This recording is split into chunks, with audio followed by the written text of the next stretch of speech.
Hi Fred, Hi Ung, good afternoon. good to see you. Yeah, good to see you. We see every day, but today is very special Yes. because you are leaving Vietnam tomorrow after so long, several years working in this country and working for ILRI. Okay, so I have to say that I'm very happy to have some time with you before you leave because I want to have this conversation with you. Dr. Fred Unger, now you are vet epidemiologist from Germany. But actually, you have really spent a lot of time of your life working outside your own country. So please tell us a little bit about you, how you, grew up in your own country. What has been the activities you have done so far until now? Before we go in deep in some of the discussion linked to our work here at ILRI and also with our partners in Southeast Asia and in Vietnam. Okay, I'm happy to do that and also happy to have this conversation. Even today is Christmas Eve and almost right. last 24th of December. Yes. Okay. No, yeah, you are German, so it's Sure. very important day for you. Kind of, yeah. Yeah. But here even in Yes. Vietnam, it become Yeah. also I think so. increasingly important. Yeah, I think so. You can even see the city. Okay, back to me. I'm from Germany. I have to say East Germany, Berlin.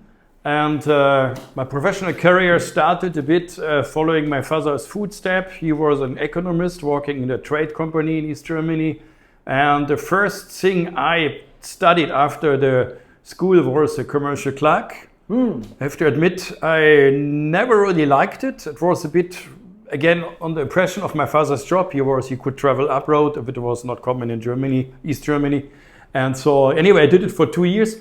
But then I decided this is not a path I want. I want always to be a veterinarian. This is, I think, always my wish. But I wasn't good enough initially, so I did my evening class, my high school, for a couple of years. But starting already that time to work as an animal keeper, even at the Humboldt University of Berlin, later the Free University campus, because it changed kind of the setup, the closed one university, and then everything belongs to Free University in Berlin Center. I think we visited once during the Safe Pork Conference, the campus. And then I start to study vet for 5 years, starting East Germany until the wall came down. Actually, then one more year in West Germany got the approbation in 1990, which was then already actually West Germany.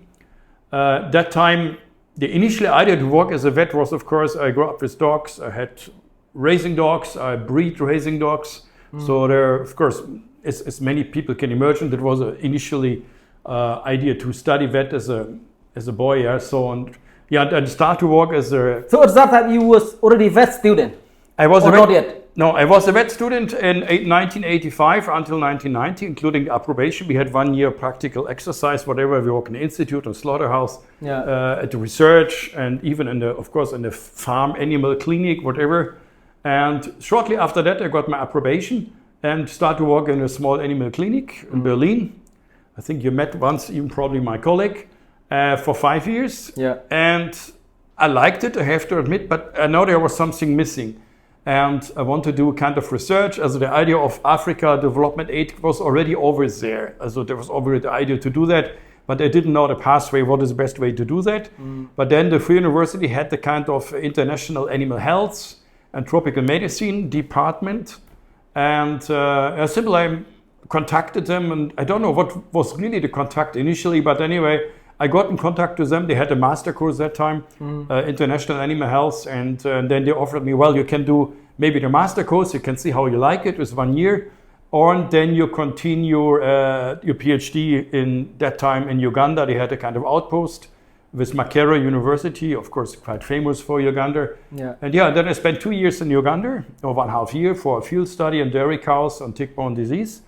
And then until 2000, I had a couple of years, one or 1.5 years, write on my thesis. And in 2000, as soon as I had my thesis, I got a job offer from the Free University of Berlin for a new outpost in the Gambia, West Africa, to lead the consumer public health unit of the Free University of Berlin at the International Trypanol Tolerance Center. It's the ITM. ITC. ITC, not ITC. ITM. Yeah, because my former boss, Jakob Zingstad, also worked Yes. at that ITC for some time. We actually worked in the same building, but he left already, and we take the same small container But he left already. Okay. But we take the same. But why Gambia? Because he's from Switzerland, you are from Germany. It looked like it was kind of related to German-speaking country at that.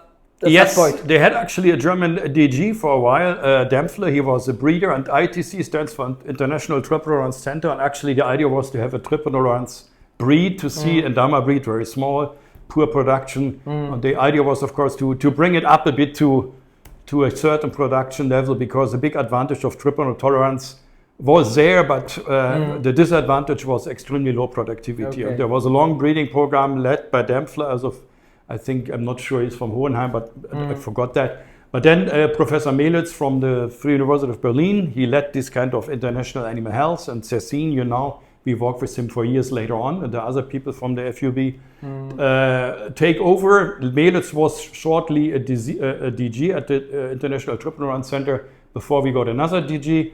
And I was there actually from 2000 until 2005. We had overall, I think, 3 PhD students and public health studies, zoonosis studies in 3 countries or 4 countries of the region, mainly Guinea, Guinea-Bissau, Senegal, and the Gambia. So until 2005, I had a job offer from FLE, Frederick Loeffler Institute, and I took that.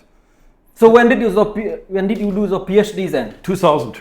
So that is during the time with ITC? No. That was during the time with the Free University, the outpost in Uganda, when they had a master course there. Okay, together with PhD program exactly. In the same time. The PhD was a condition to get this position. Okay. So that was, that was an absolute condition. So then, as soon as I had a PhD, 3 months later, I got a position basically. Yeah. Until 2005. There were also a little bit funding issues, but anyway, Friedrich Loeffler, there was a job offer. Because of avian flu, they expanded a bit the portfolio. So I was also quite happy. That was a kind of direct back-to-back change. I worked there until 2007. And that time, of course, HPI, also highly pathogenic avian influenza, emerged everywhere in the world, particularly in Southeast Asia, of course. Particular here, then it came to Europe later on. Yeah. And then there was from ILRI this kind of job offer for a position related to operational research for HPI in Indonesia with a basement in Bangkok. And there was for, I think, 2 years in Nonthaburi, Bangkok, with the Ministry of Health System Research Institute. So, but at this time you was recruited to work for ILRI, but paid by GIZ. That was a SIM. Not only GIZ SIM, actually. SIM, okay. BMZ SIM, I think that was a SIM kind of arrangement. I think for quite long, actually, 5 or 6 years. And then I think in 2012, ILRI, there was a limit of SIM funding. It was already quite long, but as ILRI was not the typical SIM funding, they want to have an organization who would take over people at the end of the day, or who gradually increase the contribution of the institution. That was happened for ILRI. Yeah. So at the end, there was already something 70% paid by ILRI, 30% by SIM. And then, of course, then there was an easy, let's say, move ahead with ILRI full-time until actually this year. Overall, I think, including SIM, 18 years. 18 years at ILRI. December 2007 was the first time. Just one point on SIM position, and that is very common for rich country. I think that they actually invest their money to send people to work in different international organizations.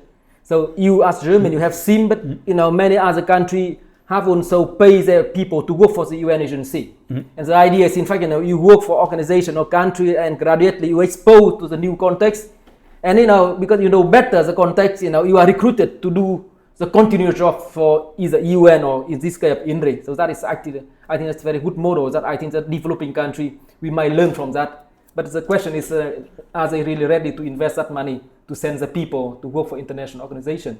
So what do you predict from that side? I think it's still possible, because SIM is, of course, interested in an employer who has a sustainable long-term commitment. Like ITC, I have to be honest, some of my colleagues, German colleagues, were actually also from SIM paid, but the ITC just paid a housing allowance or something like that. That is something SIM may not like in the long term. They want to have really a clear local employee contribution, which is, at least with the CGR system, quite possible. Yeah. So I don't think that they would phase out of that. I'm not aware, to be honest, that they phase out, because I had once a year doing the Tropenkart, these also Deutscher Tropentag, these ZIM reunions, and we had quite a few of CGR people around the world, including World Fish, whatever, paid by ZIM. Also that construct is good. I think it works pretty well for CGR. Yeah. And no, when I was at Hanoi School of Public Health, we had also 1 or 2 senior experts. Exactly. And they work in public health and fully paid by BMZ or whatever, the German organization for that. Okay, of course, when you join ILRI, it was also the time I was about to join ILRI. So actually, I witnessed our journey together at ILRI. And now you are soon in a few days retired from ILRI, and I want to ask you a few questions about the reflection about the career at ILRI. Of course, it's for me, I know most of the things, but also for our people who will watch this video. So Fred, I think that you have done a lot for ILRI and CGI, yeah. So after these 18 years, what was making you proud most of the work you have done for ILRI and CGI? Yeah, I'm happy to answer that. Allow me one comment on ILRI. Actually, during my PhD, I actually work already with ILRI. So I was already with Subhash Masaria, the famous guy who was later here at FAO in the tick-borne disease unit. So actually in 1996, 97, 98. So I was actually already affiliated to ILRI. I was already emergent that 10 years later I might have a full-time job with ILRI. Yeah, my career. But in that way, of course, I know about ILRI very well when I applied 2007 for this position. So that was a big advantage for me. The things make me proud, or I think the main achievements, I would think, is really to start from a small in-country assignment, like at the Ministry of Health, Chiang Mai University, to come to an office, initially also under Lucy Lapin, then under your leadership. And I think the main thing is really we continuously together grow the office portfolio. I think ILRI now, you can see where we even sit now, we have a nice office, we have a strong team, despite of funding challenges. Of course, we found a kind of new arrangement with more PhD students and much more portfolio for national recruited staff than for international staff. Of course, it would be good to have more, but I think I really like we raised our portfolio beyond food safety and even food safety. I think substantially over the years here in Vietnam. Still, I would think we are the place to go, apart from maybe one more international organizations for food safety issues. But now we have also animal health, breeding. So I think all that is good for ILRI and good for Vietnam. We raised the portfolio as well for the region. I think for certain countries, maybe not all, because we are still a small team. But I think we have substantial projects impacts in Cambodia to a certain extent as well in Thailand. Initially Indonesia with the operational research, and I think as well, of course, and now more recently. I mean, another thing on the early outputs, of course, I think the EcoHealth Resource Center, the One Health Resource Centers in 2008 or 9, whatever, with the EcoSat project, was a nice output. Of course, in Chiang Mai, maybe it has been integrated in something else, but in Gajah Mada, this is now under university, fully self-funded. So at least we can, I think, claim for us, we had a seed funding on the centers, basically quite solid and works on a self-funding basis. So what I hear from you, it means that we, in particular, you have contributed to the growth of ILRI office in Southeast Asia, and recently we merged also Southeast Asia and South Asia together. And this is actually the long journey, I would say, more than 15 years as the work that you started in Thailand. I remember I visited you when you were hosted by Ministry of Public Health. For a vet hosted by Ministry of Public Health, it was also not very unusual. Yes. But the story of One Health and EcoHealth started from that one. Yes. And after we growth, we contributed to different things in the region and so on. It is very good. So yes, for the last few days and weeks, of course, you have been invited around by different partners. And partners, I can say that they love you. They appreciated you very much for the work you have done for our people here. Ministries, universities, research institute. So can you expand a little bit, the concept and how you appreciate this partnership for the last 15 years here in Southeast Asia, and if you you can reflect also, the difference of different type of partnerships when you move from one country to another. What do you learn from there? And you can advise also people who will start, a kind of international career working around different countries.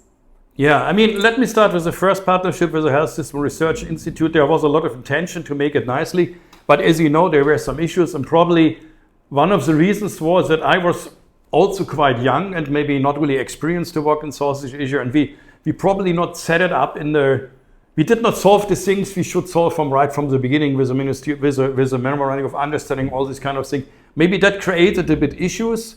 They were resolved, but of course, as you said, public health and medical health, or just medical doctor and veterinary health, there could be some issues. There's also a learning process. One Health was quite new for them. For us, also new. So I think it took a bit time to meet each other's expectations. Maybe that was one of the main things. And that's also one of the main issues. You need to meet each other's expectations when you're somewhere based. I think at Chiang Mai University, my next basement for 2 to 3 years, we were quite clear from the beginning what I can contribute, what ILRI can contribute. We developed this PUDD proposal was based on the initial ILRI idea, which was later successful and is still a successful proposal for community-based surveillance. So I think the most important thing is that you set up right from the beginning the expectations, and you also learn from each other and you listen to each other where you want to move together for the next years. And I think then you're quite on a safe side. And for Vietnam, then of course the next step was, but it was also, I came here in a functioning office. This is not really my achievement. Yeah. So we had already Lucy here, we have you here. I think we had a very good standing here. So we just built up on something which was already there. Of course, we expanded it to certain ways. We had more impact. But I think again, it's basically listen to the partners and see how we can fulfill their expectations. Yeah. And that, I think, is, in my opinion, the most important thing. And of course, listening is also that if there are issues, you try to address them.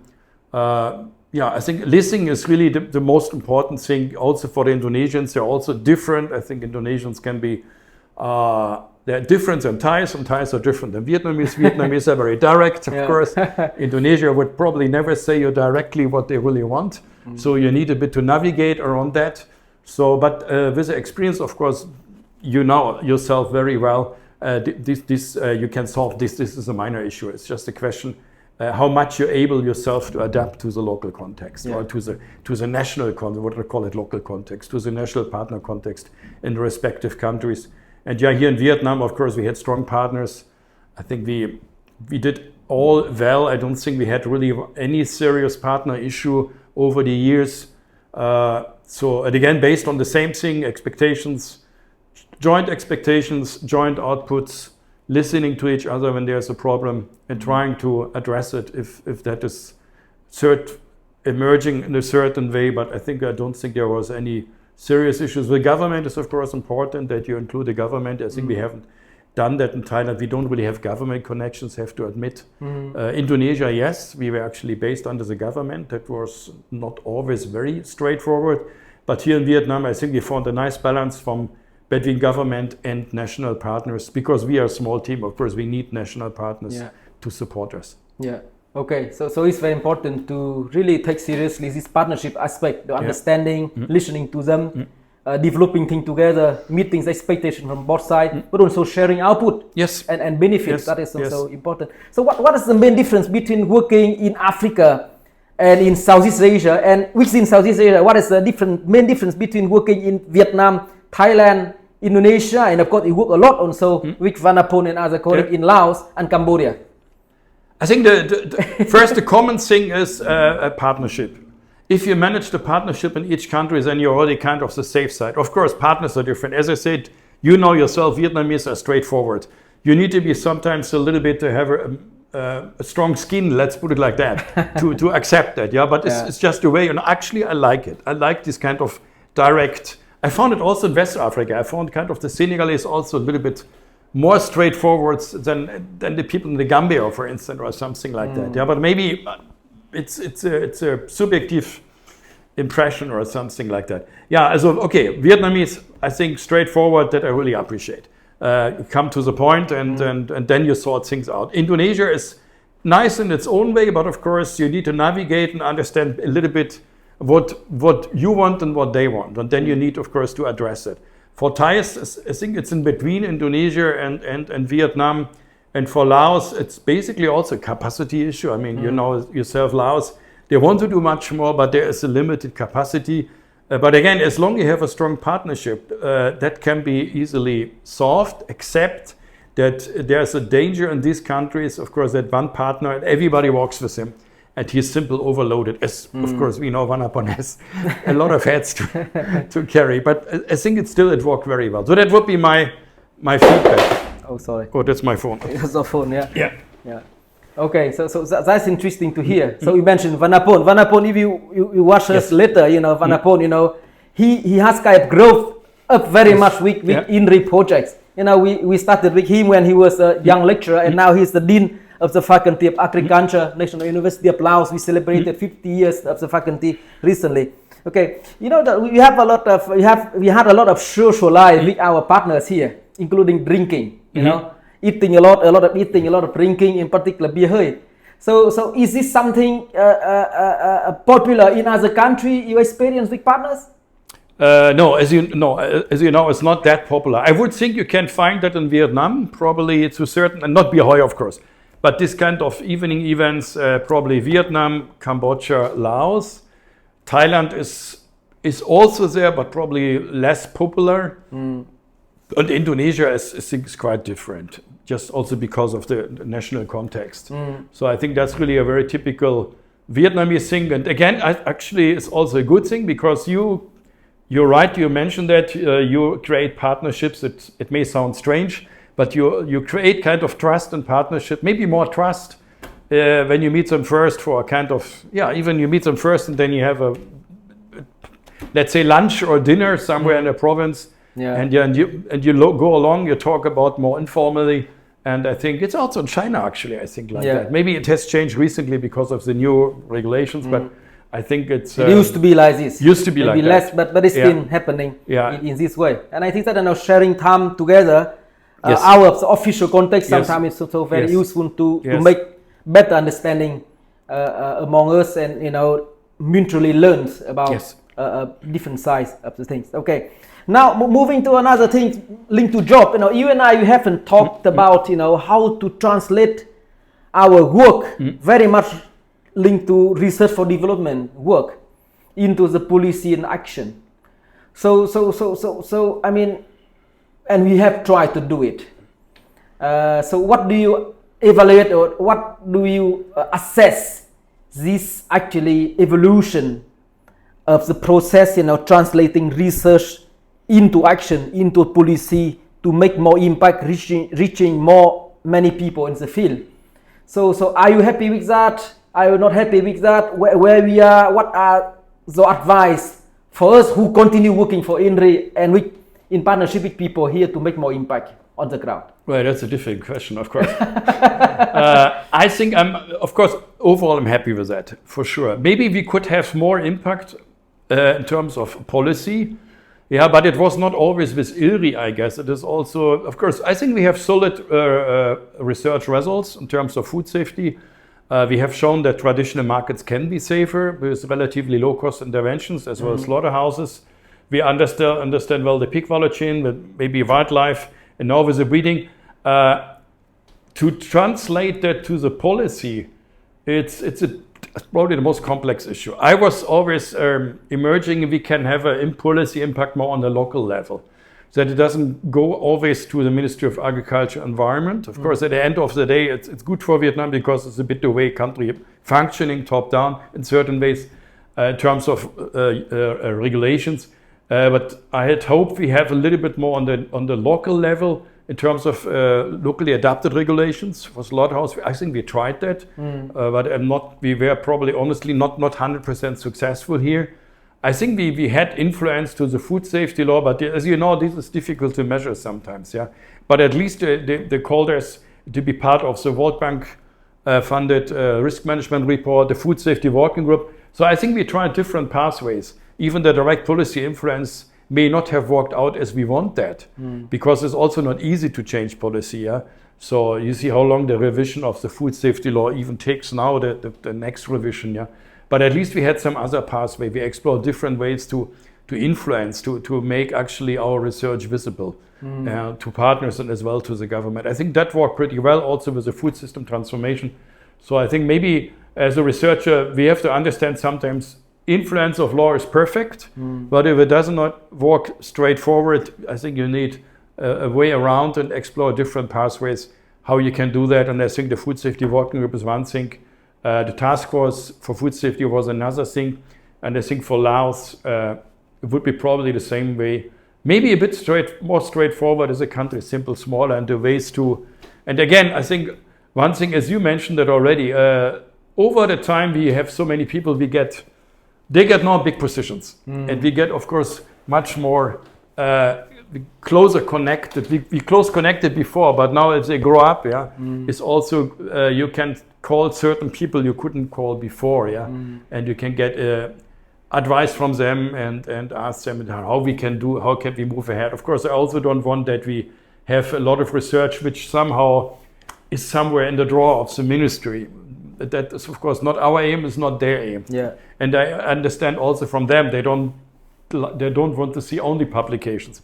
But at the end of the day, we need also scientific impacts, because I remember, where is the paper when we talked about the World Bank thing? Yeah, they want also scientific evidence. And I think that still needs to be there, the scientific. How much you then able to influence the policy, that's a different story, and probably also depends on the commodity you have. You have food safety, you have maybe crop, rice, so it might be also more difficult for certain commodities to influence Ministry of Agriculture and Environment than for other. But I think we tried, and I think we did to a certain extent. Maybe not fully satisfactory also for me, but I think that's the way it is. It's a long way to influence policy. And we have tried hard. Yes, yeah. To make it better. Okay, so Fred, the other day when we had a meeting here, even with Apollinaire, our DG and staff here, I said, you and me, I kind of follow you, we hand over each other several times. When I left Vietnam to go to Nairobi, and now I come back, I take over from you, and now you are living in ILRI. So what do you expect? How do you see the future of International Livestock Research Institute in the region for the next 5 or 10 years? I think we have set, there's a good foundation for sure. For Vietnam, for Vietnam, for Laos, Cambodia, it depends a bit where we have the funding. So we need to focus, of course, where we have potential funding sources. So we cannot work everywhere. I see the future also that we probably keep our limitations for the key countries. Maybe explore where we can work in addition with other countries. Of course, it doesn't mean we restrict too much. I don't see there will be a problem, except of the funding portfolio will be much more difficult. Of course, we all know that we had new funding that was basically cancelled because of the US aid issue. I don't think we will have, I see a bright future for ILRI, because we're not yet as strong as we should be. I think we still can grow. And I think with a new staff arrangement, and I think you will be probably even more aggressive than me to follow on that, that we have these partnerships, staff partnerships, whereas obvious, of course, a risk that we need to make it very clear, again, expectations from the beginning, what they can do, what we gain from these kind of joint appointments. But I think that's the way forward. Yeah, as long, maybe of course, we want to have, and I like also your initiative, we want to have IRS. And of course, in that way, I hope you're more successful than me, that you get additional IRS. That is, of course, I have to say, under me, the IRS portfolio shrinked. We got more NRS, but unfortunately not more IRS, to various reasons. IRS, internationally recruited staff for ILRI, and national recruited staff, NRS, sorry. We compensated with national recruited staff, with PhD students, with volunteers. So it's a good model to do that, and it's also for the country at the end of the day better.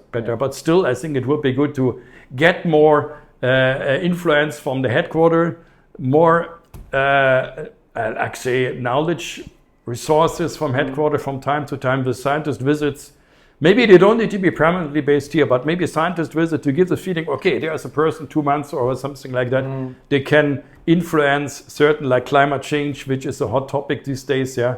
And we also should expand in that way. We could do it for Laos, Cambodia, maybe as well for Vietnam. So that's, I think that's the way forward. And we can be much stronger, I guess. Yeah. Yeah, we are the only livestock research institute, and that way I also think we can do better.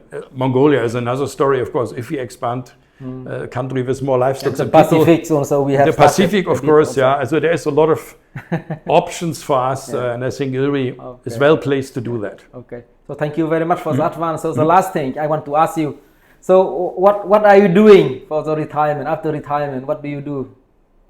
Oh, well, I think I plan to, so first of all, I have an aging father, and I'm quite happy that he is still there, and I can spend more time with him. That was really important. I will also maybe set up certain private settings with my partner, which is now possible to be set up in Thailand.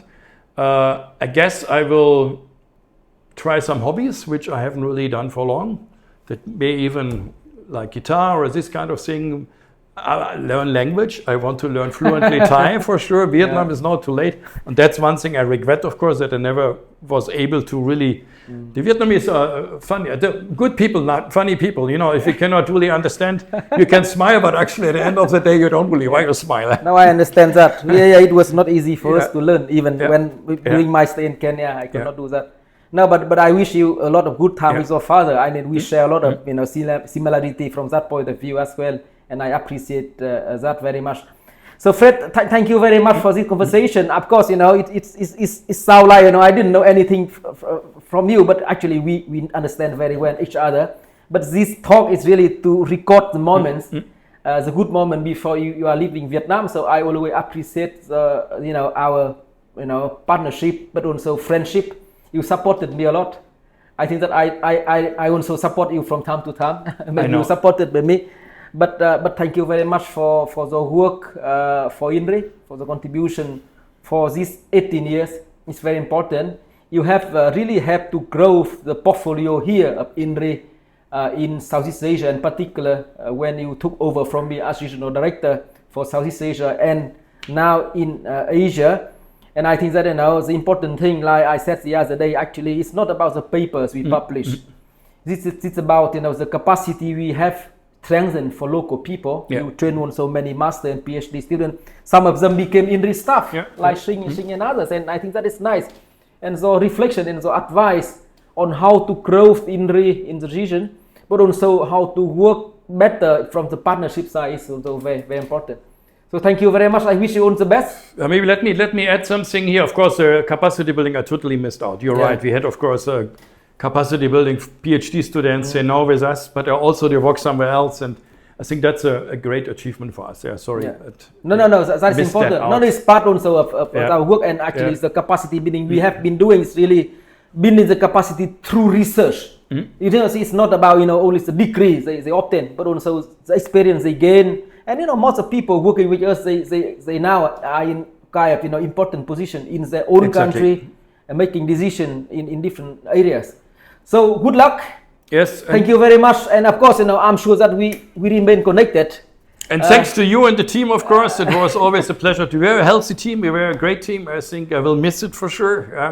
It was a great time. So people, most of us or every one of us appreciates the support and the work for ILRI. Okay. All the best for future. Greetings to the family. And taking care of the father in Germany. Of course, I will do that. Okay. Good. Thank you. Bye-bye. Bye-bye.